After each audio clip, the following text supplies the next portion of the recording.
like a Hellcat.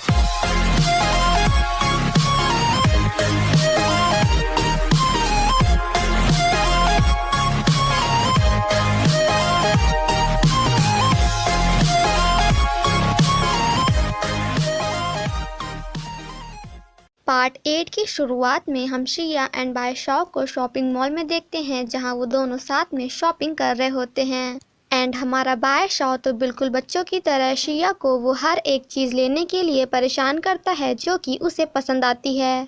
Then next scene में हम उन दोनों को साथ में घर में देखते हैं, जहां बादशाह अपने टॉय से खेल रहा होता है, वहीं हमारी शिया उस पर काफ़ी ज़्यादा गुस्सा कर रही होती है। तभी वहां पे जॉजिंग आता है, जिसे देखकर हमारा बादशाह जानबूझकर उसे परेशान करने की कोशिश करता है, तो जिस पर हमारी शिया बादशाह पे काफ़ी गुस्सा करती है। जॉजिंग बादशाह से बातें करने की कोशिश करता है, बट बादशाह उसे बिल्कुल भी भाव नहीं देता है एंड उसके सभी क्वेश्चंस का अजीब करीब आंसर्स देता है। शिया जब खाना बना रही होती है तभी किचन की लाइट ख़राब हो जाती है, जिसके बाद बादशाह उसके पास जाता है उसकी हेल्प करने के लिए। बादशाह शिया से कहता है कि लाइट चली गई तो इसका मतलब ये है कि अब तुम खाना नहीं बना पाओगी, तो क्यों ना तुम अपने जॉजिंग को जाकर यहाँ से जाने के लिए बोलो। वहीं दूसरी तरफ जॉजिंग शिया का लैपटॉप ओपन करने की कोशिश कर रहा होता है, बट वो उससे ओपन नहीं होता है बिकॉज उसे उसके लैपटॉप का पासवर्ड नहीं पता होता है। जिसके बाद वो शिया के पास जाता है एंड उसकी हेल्प करता है और इन सभी के बीच वो शिया के मोबाइल का पासवर्ड भी देख लेता है। वहीं बादशाह उन दोनों को साथ में देखकर काफ़ी ज़्यादा गुस्सा कर रहा होता है एंड जानबूझकर उन दोनों के काम को ख़राब करता है। ये सब देखकर जॉजिंग थोड़ा शॉक्ड था, बट हमारी शिया को तो पता ही था कि ये काम किसी और का नहीं बल्कि हमारे बादशाह का है। जिसके बाद शिया बादशाह से हेल्प मांगती है। वहीं दूसरी तरफ जॉजिंग शिया के लैपटॉप को खोलकर उन सभी फ़ोटोज़ को डिलीट कर देता है। तभी वहाँ पे बादशाह आ जाता है, जिसे देखकर जॉजिंग कहता है कि लगता है शिया के लैपटॉप की बैटरी ख़त्म हो चुकी है। जिसके बाद बादशाह जॉजिंग को चार्जर देता है, बट उसे लगाते ही उन दोनों को पता चलता है कि उसका लैपटॉप तो ऑलरेडी पूरा चार्ज है। देन नेक्स्ट सीन में हम उन तीनों को साथ में खाना खाते हुए देखते हैं, जहां हमारा बादशाह उन दोनों को साथ में प्यार से बातें करते हुए एंड खाना खाते हुए देखकर काफ़ी ज़्यादा जेलसी फील करता है एंड शिया के जाने के बाद जॉजिंग को काफ़ी अजीब तरीके से देखता है। जॉजिंग जब शिया के घर से जा रहा होता है तभी वो चुपके से शिया के घर की चाबियों को अपने पास रख लेता है। देन नेक्स्ट सीन में हम उन तीनों को नानजियाओ के घर में देखते हैं, जहां शिया नानजियाओ के घर में रखी एंटीक्स को देखकर कम्प्लीटली शॉक्ड हो जाती है। तभी हमारे सी चैन से नानजियाओ का एक बहुत ही ज़्यादा पुराना पोस्टर गलती से फट जाता है, जिसे देखकर वो दोनों कम्प्लीटली शॉक्ड हो जाते हैं। तभी वहाँ पे नानजियाओ आ जाती है, जिसे देखकर वो दोनों उसका पोस्टर उससे छिपा लेते हैं। काफ़ी बहस करने के बाद फाइनली वो दोनों डिसाइड करते हैं कि नानजियाओ के इसी पोस्टर की तरह वो दोनों दूसरा पोस्टर लाकर यहाँ पे रख देंगे। वहीं दूसरी तरफ जॉजिंग शिया के घर जाता है एंड उसकी प्रेजेंटेशन वाली फाइल को कम्प्लीटली डिलीट कर देता है। शिया एंड सी चैन जब पोस्टर्स को फाइंड कर रहे होते हैं तभी हमारी शिया को एक पेंटिंग मिलती है एंड उसे ओपन करते ही उसमें बनी लड़की उस पेंटिंग से बाहर आ जाती है, जिसे देखकर हमारी शिया कम्प्लीटली शॉक्ड हो जाती है। वो लड़की उन दोनों से बताती है कि मैं 1000 साल पुरानी पेंटिंग डीमन हूँ। आफ्टर दैट वो शिया से कहती है कि मैं नानजियाओ के इस पोस्टर को ठीक कर सकती हूँ, बट उसके लिए आपको मुझे थोड़ी देर के लिए आपकी मोती देनी होगी। बट शिया ऐसा करने से मना कर देती है एंड आफ्टर दैट वो उस पेंटिंग डीमन को फिर से उसी पेंटिंग के अंदर बंद कर देती है। तभी वहाँ पे नानजियाओ भी आ जाती है एंड अपने उस फटे हुए पोस्टर को देख लेती है, जिसके बाद वो हमारे सी चैन पे काफ़ी ज़्यादा गुस्सा करती है। नानजियाओ उसे मारने ही वाली होती है कि तभी सी चैन उस पेंटिंग को खोलकर फिर से उस पेंटिंग डीमन को बाहर निकाल देता है। शिया उस लड़की से पूछती है कि आखिर तुम्हें ये मोती क्यों चाहिए, तो जिस पर वो लड़की कहती है कि क्योंकि मैं उस पर्सन से मिलना चाहती हूँ जिसने मुझे बनाया है, मतलब कि जिसने मुझे ड्रॉ किया है। जिसे सुनकर नानजियाओ कहती है कि तुम्हें बने हुए ऑलरेडी 1000 साल हो चुके हैं, सो जिस भी इंसान ने तुम्हें बनाया होगा वो तो कब का मर चुका होगा। वो लड़की रोते हुए उन सभी को अपनी लव स्टोरी सुनाती है एंड कहती है कि जिस आदमी ने मुझे बनाया है वो मुझसे प्यार करता था, जिसे सुनकर नानजियाओ भी अपनी एंड बायशाओ की पुरानी मेमोरीज को याद करती है एंड देन उस लड़की से कहती है कि मैं तुम्हारी हेल्प करूंगी। जिसके बाद नानजियाओ सभी को एक कैंडल दिखाते हुए कहती है कि इस कैंडल को जलाने के बाद कोई भी इंसान टाइम ट्रैवल कर सकता है, बट मेरे पास अभी सिर्फ और सिर्फ एक ही कैंडल है बिकॉज दूसरी कैंडल किसी ने मुझसे चुरा ली थी। इसलिए जो भी इंसान टाइम ट्रैवल करेगा उससे इस कैंडल के ख़त्म होने से पहले वापस आना होगा, और अगर तुमने ऐसा नहीं किया तो फिर तुम वापस कभी भी नहीं आ पाओगे। फाइनली सबसे पहले हमारी नानजियाओ उस कैंडल को जलाने की कोशिश करती है बट वो ऐसा नहीं कर पाती है। जिसके बाद हमारा बायशाओ भी काफ़ी स्टाइल से उस कैंडल को जलाने की कोशिश करता है बट उसका उन सभी के सामने पूरा पोपट हो जाता है बिकॉज उससे भी वो कैंडल नहीं जलती है।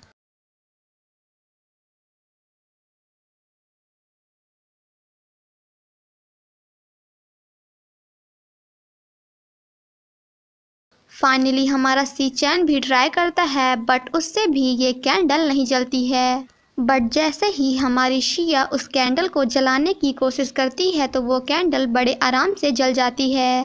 जिसके बाद शिया फोर्सफुली उस कैंडल के अंदर चली जाती है एंड उसे बचाने के चक्कर में हमारा बायशाओ भी उसके साथ चला जाता है। द नेक्स्ट सीन में हम शिया को देखते हैं जो कि एंशियंट टाइम के बॉयज़ बाथटब से बाहर निकलती है। वो सभी शिया को देखकर कम्प्लीटली शॉक्ड हो जाते हैं एंड हमारी शिया भी उन सभी को देखकर वहीं पे बेहोश हो जाती है। तभी वहाँ पे बादशाह आकर उसे वहाँ से ले जाता है एंड देन उसे बॉयज़ के कपड़े चेंज करने के लिए देता है। शिया बादशाह से कहती है कि आखिर तुमने मुझे बॉयज़ के कपड़े क्यों दिए हैं बिकॉज मुझे तो गर्ल्स के अच्छे अच्छे कपड़े चाहिए। तो जिस पर हमारा बादशाह कहता है कि हम दोनों अभी मेंस वॉशरूम में हैं, तो तुम्हें क्या लगता है कि मुझे यहाँ पे और क्या मिलेगा। जिसे सुनकर शिया कहती है कि तो फिर तुम अपना मैजिक यूज़ कर लेते। बादशाह कहता है कि मेरा मैजिक सिर्फ और सिर्फ 4 घंटों तक ही काम करता है, तो फिर क्या तुम 4 घंटे बाद रास्ते में बिना कपड़ों के चलोगी।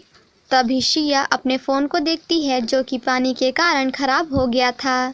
आफ्टर दैट बादशाह आकर कपड़े पहनने में शिया की हेल्प करता है। आफ्टर दैट वो दोनों साथ में घूमते फिरते हैं जहां हमारा बादशाह अपनी एंड नानजियाओ की थोड़ी बहुत पुरानी मेमोरीज को याद करता है। शिया एंड बादशाह जब जा रहे होते हैं तभी शिया को रास्ते में बिल्कुल ऐसा ही पोस्टर मिलता है जैसा उसने नानजियाओ के घर में देखा था एंड जिसे शीचैन ने फाड़ दिया था। उस पोस्टर को देखते ही शिया जाकर उसे खरीद लेती है एंड हमारा बादशाह अपना मैजिक यूज़ करके दुकान के मालिक को पैसे देता है। तभी शिया एक पेंटिंग देखती है जिसमें जिया शेंग का नाम लिखा होता है एंड जिया शेंग वही पर्सन है जिसने उस पेंटिंग वाली डीमन को बनाया है। देन नेक्स्ट सीन में हम जिया शेंग को देखते हैं जिसकी हालत काफ़ी ज़्यादा ख़राब होती है। जिसके बाद वो फांसी लगाकर मरने की कोशिश करता है बट वो ऐसा नहीं कर पाता है। शिया जिया शेंग को टाइम ट्रेवल एंड फ्यूचर के बारे में बताती है बट उसे कुछ भी समझ में नहीं आता है।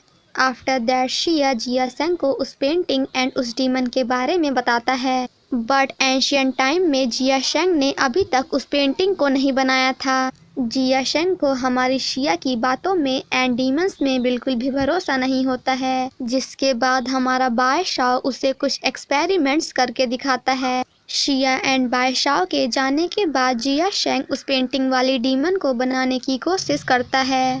देन नेक्स्ट सीन में हम नानजियाओ को देखते हैं जो कि अपनी सेक्रेटरी को कॉल करती है जो कि उसी कैट डीमन के कब्जे में होती है। जिसके बाद वो कैट डीमन नानजियाओ की सेक्रेटरी को फ्री कर देती है बट उसके जाने से पहले उसे पोसेस कर लेती है, यानी कि उसे अपने कंट्रोल में कर लेती है। वहीं दूसरी तरफ हम नानजियाओ एंड बादशाह को साथ में देखते हैं जहां वो दोनों बैठकर एक रेस्टोरेंट में खाना खा रहे होते हैं। तभी वहां पे उसी दुकान का मालिक आता है जिससे शिया ने उस पोस्टर को खरीदा था। वो आदमी उस रेस्टोरेंट के सभी लोगों को बताता है कि इन दोनों ने मुझे जो भी पैसे दिए थे अब वो सारे पैसे कागज में कन्वर्ट हो चुके हैं।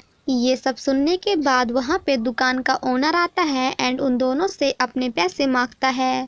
जिसे सुनकर शिया उस रेस्टोरेंट के ओनर से कहती है कि मैं कुछ ऐसा कर सकती हूँ जिससे आपके रेस्टोरेंट की कमाई दुगनी हो सकती है। जिसके बाद शिया रेस्टोरेंट के सभी मेंबर्स को business, marketing and online delivery के बारे में बताती है, बट उन्हें कुछ भी समझ में नहीं आता है।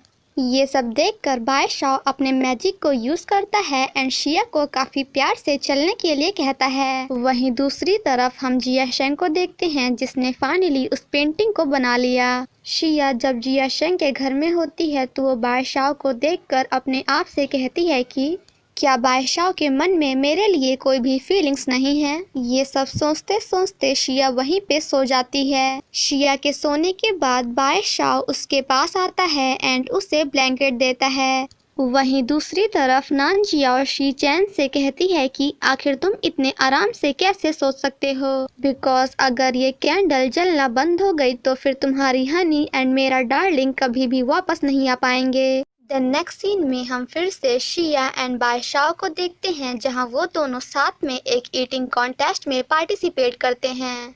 काफ़ी सारे मोमोज खाने के बाद हमारे शिया का पेट खराब हो जाता है तो वो वहां से बाहर चली जाती है। शिया जब बाहर होती है तभी उसे आसमान में एक ब्लू बर्ड दिखती है जिसे देखकर वो काफ़ी ज़्यादा हैप्पी होती है एंड जाकर ये बात बादशाह को बताती है। बट ब्लू बर्ड के बारे में सुनते ही हमारा बादशाह काफ़ी ज़्यादा सैड हो जाता है एंड उस ईटिंग कंपटीशन को वहीं पे छोड़कर वहां से बाहर आ जाता है। वहीं दूसरी तरफ कुछ आदमी जिया शेंग के घर में जाकर काफ़ी तोड़ फोड़ करते हैं एंड उसकी पेंटिंग को लेकर वहां से चले जाते हैं। इसी के साथ हमारा पार्ट 8 यहीं पे ख़त्म हो जाता है। Thank you so much guys for watching my explanation. Stay safe and healthy. Bye bye.